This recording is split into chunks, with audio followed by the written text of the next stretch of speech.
Salam hörmətli tələbələr və riyaziyyat həvəskarları. Bu günləri mən yenə də maraqlı bir suallar üçün qarşınızdayım.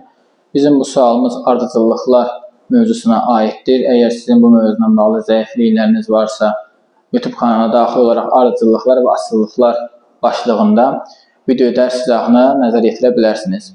Başlayaq sualın izahına. Bizə verilir ki, 1, 4, 27, 16, 125, 36, 343 AB və bizim A plus B cəminin tapılmasını istəyir. Bu halda biz baxmalıyıq ki, bu verilən ardıcıllıqlar arasında nə kimi bir əlaqə var? Ardıcılığa baxdıqda bunun mürəkkəb bir ardıcıllıq olduğunu və bəzi yerlərdə hansı ədədlərin kvadratı, bəzi yerlərdə isə kubları olduğunu görürük. Bu o deməkdir ki, verilmiş ardıcıllıq mürəkkəb ardıcıllıqdır.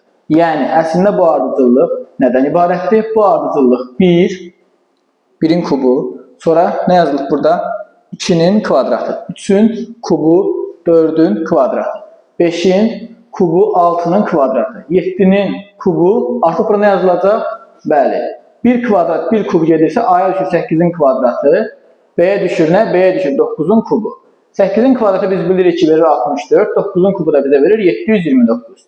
Bizə A plus B cəmi deyilirsə, o halda 64-ün üstünə 729 gəlirik, alırıq nə? Alırıq ondan 793. Deməli, A plus B-nin cəmi nə olacaq? 793-ə bərabər olacaq. İzah xoşunuza gəldiysə bəyənməyi və kanala abunə olmağı unutmayın. İşiniz avam olsun. Hələlik.